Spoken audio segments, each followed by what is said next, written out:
Hello বন্ধুরা, আমাদের SDTV চ্যানেলে আপনাদের স্বাগতম। আমি দীপিকা চলে এসেছি আপনাদের জন্য অনুরাগের ছোঁয়া সিরিয়ালের আপডেট নিয়ে। সূর্য প্রেসের সামনে বলে যে প্রত্যেকটা সফল পুরুষের পেছনেই একজন ভালো নারী রয়েছে, আর তার জীবনে রয়েছে দীপা, যার সম্মান রক্ষা করা, তার জীবনে স্বপ্ন থাকলে সেগুলো পূরণ করা, সেটা হচ্ছে স্বামী হিসেবে সূর্যের দায়িত্ব। এমনকি প্রত্যেকটা স্বামীর তার বউদেরকে সম্মান করা, বউদের কোনো স্বপ্ন থাকলে সেগুলো পূরণ করার দায়িত্ব নিজের কাঁধে তুলে নেওয়া উচিত। তখনই দীপার মনে পড়ে যে একদিন সূর্য বলেছিল, আমি জানি দীপা, একটা ছোট্ট ফুলের নার্সারি থেকে তুমি অনেক বড় ব্যবসা দাঁড় করাতে পারবে, জীবনে প্রতিষ্ঠিত হতে পারবে। আমি জানি তুমি কতটা প্রতিভাবান। এরপরে মনে পড়ে যে আসলে সোনা অ্যানাউন্সমেন্ট করেছিল চারুর সঙ্গে সূর্যের এঙ্গেজমেন্ট হবে, আংটিও নিয়ে এসেছে। এগুলো ভেবে দীপা সেখান থেকে সরে চলে যায়। সূর্য পেছন ঘুরে দীপাকে দেখতে না পেরে তার পেছন পেছন ছুটতে শুরু করে। জয়ী তার পাপার সঙ্গে দাঁড়িয়ে আছে। তখনই হঠাৎ তার ক্লাসমেট ক্রিস চলে আসে। বলে, জয়ী তুমি এখানে? হ্যাঁ, তুই? আমাদের এলাকার একজনের রিপোর্ট কালেক্ট করতে এখানে এসেছিলাম। আমি এখন স্কুলে যাব। দেখো, তোমরা যদি একই ক্লাসে পড়ো, আমার একটা ইম্পর্টেন্ট কাজ আছে। জয়ীকে নিয়ে তুমি যেতে পারবে স্কুলে? হ্যাঁ, আমরা একটা অটো নিয়ে নেব, তারপর শেয়ার করে দুই বন্ধু চলে যাব। ঠিক আছে, তাহলে জয়ী তুমি ক্রিসের সঙ্গে চলে যাও। নানাভাবে সোনা ক্লাসে বসে আছে। সেখানে ভাবতে লাগে যে সূর্য বলেছিল যে তুমি যে ব্যবহারটা করছো সেগুলো আমি আর প্রশ্রয় দেব না, তোমার কথা মতো আমি চলবো না। এতে করে তোমার যদি ইচ্ছে হয় থাকো, না হলে তোমাকে বোর্ডিংয়ে পাঠিয়ে দেবো।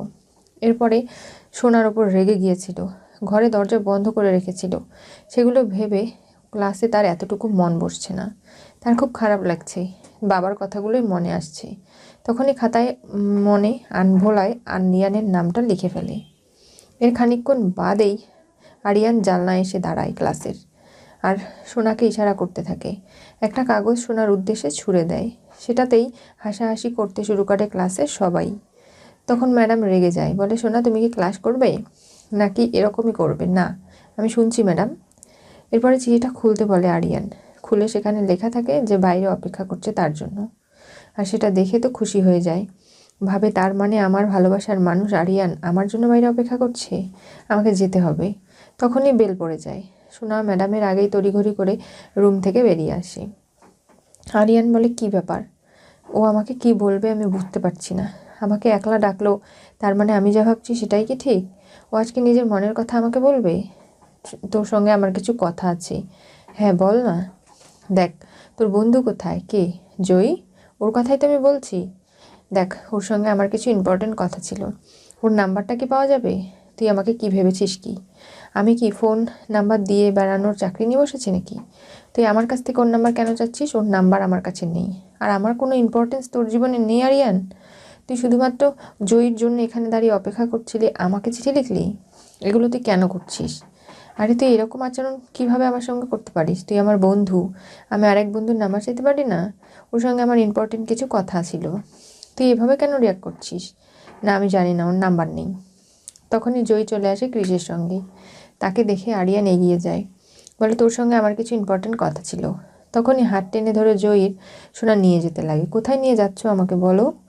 দেখো, প্রথম ক্লাসটা মিস করে ফেলেছো, দ্বিতীয় ক্লাসটা যেন মিস না হয় তাই তোমাকে রুমে নিয়ে যাচ্ছি। কেন? তুই কেউ গার্জিয়ান নাকি? এতক্ষণ ফোন নাম্বার চাইলাম অলির কাছ থেকে, কিন্তু ও কোনোভাবেই তোর নাম্বার নাকি নেই, দিল না। কেন? তুমি চাইলেই আমাকে দিতে হবে নাকি ওর নাম্বার? দেবো না। দেখ জয়ী, তোর সঙ্গে আমার কিছু ইম্পর্টেন্ট কথা আছে। না, তুমি যাবে না জয়ী, যা বলার এখানে বলতে বলো। দেখ, এরকম আচরণ করবি আমি কখনো ভাবতে পারছি না অলি। আচ্ছা থাম না, তোরা দুজনে কি শুরু করেছিস? আর আরিয়ান যখন আমাকে ডাকছে কিছু বলতে, আমি শুনতে যাচ্ছি, এদিকে আয় চল।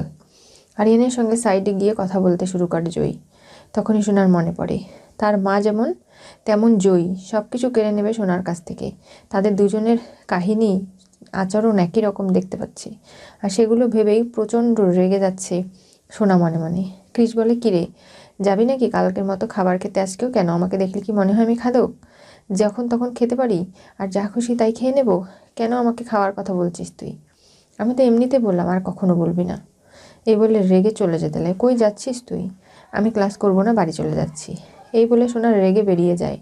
যাওয়ার আগে আরিয়ান এবং জয়ীকে এত ভালোভাবে দেখতে শুরু করে আর বলার বাইরে। আরিয়ান জয়ীকে বলে যে, দেখ, পাশে ইঞ্জিনিয়ারিং কলেজে আমাদের একটা কনসার্ট আয়োজন করা হয়েছে, সেখানে ওরা 50,000 টাকা দেবে। তুই 25,000 নিস, আমি 25,000, কিন্তু একজন ফিমেল গলা লাগবে। তুই কিন্তু কমিটমেন্ট করে সেখান থেকে দূরে সরে আসতে পারবি না। তুই ভালো করে ভেবে বল জয়ী, তুই পারবি তো আমাদের সঙ্গে এই গানটা করতে? দেখ আরিয়ান, আমি সেরকমভাবে গান শিখিনি। আমার মা আমাকে যতটুকু শিখিয়েছিল ছোটোবেলায় ততটুকুই আমি গাই নিজের মনের সুখে ভালোবেসে। কিন্তু আমি এইভাবে প্রফেশনাল সিঙ্গার হতে পারবো না। আমি তো আছি, তোর কোনো অসুবিধা হবে না। 2-3টে রিহার্সেল করলেই দেখবি গানটা পারফেক্ট হয়ে যাবে। তখনই ফোন আসে জয়ের কাছে। ওপাশ থেকে মিশকা বলে, কী ব্যাপার, 4 দিন আর বাকি আছে, কি করবে? তোমার মা এবং তোমার কোন দেশের টিকিট কেটে দেবো বলো? অনেক অ্যারেঞ্জমেন্ট আমাকে করতে হবে, সেগুলো না করলে কি করে চলবে? দেখো, আমি একটা কনসার্টে কথা দিয়ে ফেলেছি, সেখানে আমি গান করব। তাই কোনোভাবেই আমার 4 দিনে হবে না, 7 দিন পরে ছাড়া আমি এখান থেকে যেতে পারবো না। আর রূপা ভাবতে লাগে, তার বাবা তার মায়ের সম্পর্কে অনেক ভালো কথা বলেছে, এমনকি তাদের মধ্যে ভালোবাসা এখনও অটুট আছে। সমস্ত ভুল বোঝাবুঝি মিটে গেলে সূর্যদীপা আবারও এক হতে পারে। এই সময়ে কোনোভাবেই রূপা তার বাবা মা আলাদা করবে না। রূপা, তুমি কিন্তু আগুন নিয়ে খেলছো, তুমি ভাবতে পারছো না আমার দেওয়ার সময় তুমি এগিয়ে নিচ্ছ। এই বলে রূপা ফোন কেটে দেয়। বা আমি খুব খুশি হলাম জয়ী, তুই আসবি। পাশে একটা কম্পার্টমেন্ট রয়েছে যেখানে আমাদের রিহার্সেল হবে, তুই সেখানে আয়, আমরা দুজনে রিহার্সেল করব। আরও অনেক আছে আমাদের সঙ্গে, আমাদের ব্যান্ডেরই লোকজন, তোর কোনো অসুবিধা হবে না। তুই দাঁড়িয়ে থাকিস, আমি তোকে গাড়ি করে নিয়ে যাব। না, তার প্রয়োজন হবে না, আমি চলে যেতে পারবো ট্যাক্সি করে। এই বলে চলে যায়। আরিয়ান খুব খুশি হয়ে যায় যে জয়ী আমার কথায় রাজি হয়েছে। এর থেকে বড় পাওনার আর কি হতে পারে। আমি খুব খুশি জয়ী, তুই যে রাজি হয়ে কতটা আনন্দ আমাকে দিয়েছিস তুই নিজেও জানিস না। সোনা এবং রূপাকে নিয়ে দীপার যেমন চিন্তা রয়েছে, তেমন জয়ীর চোখের অপারেশন করাতে পারেনি, তাই নিয়ে খুব চিন্তিত। বলছে এখন আমাকে যেভাবেই হোক জয়ীর চোখের অপারেশনে টাকা ম্যানেজ করতে হবে। তখনই তবলা এবং সূর্য চলে আসে কিছু লোকজন নিয়ে। সূর্য বলে, সামনে মকর সংক্রান্তি আসছে, সেখানে পিঠাপুলি উৎসবে দীপা পিঠা বানাবে। আর এখানে সব থেকে বেশি পিঠাপুলি আয়োজনে বেশি বেশি করে বিজ্ঞাপন আমি করব। আগে শুনুন আপনি ডাক্তারবাবু, আপনার কাছে হাত জোর করে অনুরোধ করছি, আমরা এগুলো চাই না। আমি এবং সাক্ষ্য স্যার সব কিছু সামলে নিতে পারবো, আপনাকে এগুলোর মধ্যে জড়াতে হবে না। কেন দীপা? কোথাও না কোথাও এগুলোর জন্য আমি দায়ী। আজকে চারু তোমার সঙ্গে যে করেছে, বিগবঙ্গের যে অসম্মান হয়েছে, যে কুৎসার উঠেছে, সেগুলোকে কলঙ্কিত মুক্ত করার দায় আমার। এবং তারপরে জয়ের চোখের অপারেশনটা হয়ে যাক, আমি তোমাদের সামনে আর আসবো না, কথা দিচ্ছি। আমি দূরে চলে যাব, কিন্তু এখন নয়, একটু ধৈর্য ধরো, আমাকে আমার কাজটা করতে দাও। দীপা আর না করতে পারে না। সূর্য চারিদিকে ফোন করে আর সবসময় তবলা বলে যে দেখো, দীপা আমার বোন হতে পারে, কিন্তু এই মুহূর্তে আমি ডাক্তারবাবুর পক্ষে রয়েছি, উনি যা করছে ঠিকই করছে। আর এখানে সমস্ত কিছু আবারও ফিরিয়ে আনতে হবে। চারু ব্যাগপত্র গোছাচ্ছিল, তখনই সোনা স্কুল থেকে ফিরে যায়। গিয়ে দেখতে পায় এগুলো। চারু বলে, আমাকে ফিরে যেতে হবে, যে কোনোখানে অন্য কোথাও। আমাকে কোনোভাবেই এসএস মেনে নেবে না, সেটা নিশ্চয়ই বুঝতে পারছো। আর আমি এখানে থেকে কি করব? তখনই সোনা প্রচণ্ড রেগে যায়, কাপড় চোপড় সব ছুঁড়ে ফেলে দেয় ব্যাগপত্র। আর ভাবতে লাগে যে দীপা সেনগুপ্ত এবং জয়ীকে নিজের জীবন থেকে দূরে সরিয়ে দেব আমি। কোনোভাবেই ওদেরকে আমি আমার জীবন নষ্ট করতে দেব না, সব কিছু কেড়ে নিতে দেব না। কি করবে তুমি অলি? যা করার এবার আমিই করব, তুমি চিন্তা করো না, সব কিছু আমি ঠিক করে দেব। কোনোভাবেই ওদের আমি জিততে দেব না, নিজেদের জীবন থেকে ছুঁড়ে ফেলে দেবো ওদের। আরিয়ান রিহার্সেলের এখানে এসে জয়ের কথাই ভাবছে যে কি সুন্দর কনসার্টে দুজনে গান গেয়েছিল।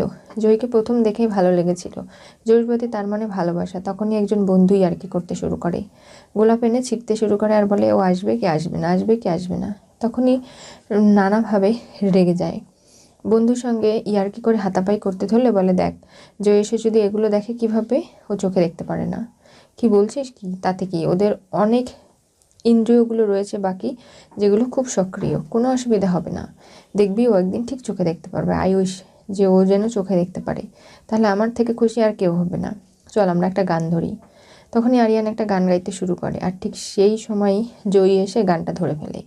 দুজনে এত সুন্দর তালমেল, এত সুন্দর গান গাইছে, যেটা দেখে ব্যান্ডের বাকি সদস্যরা খুব খুশি হয়ে যায়। বলে, এরকমই তো চাই, দুজনের জুটি একদম পারফেক্ট বনে গেছে। আর মিশকা দূর থেকে এগুলো দেখে ভাবে, জয়ী তুমি আমাকে এরকম করে অস্বীকার করলে, তোমাকে সময় দিলাম, সেগুলো তুমি কাজে লাগালে না, এবার দেখো কী করি।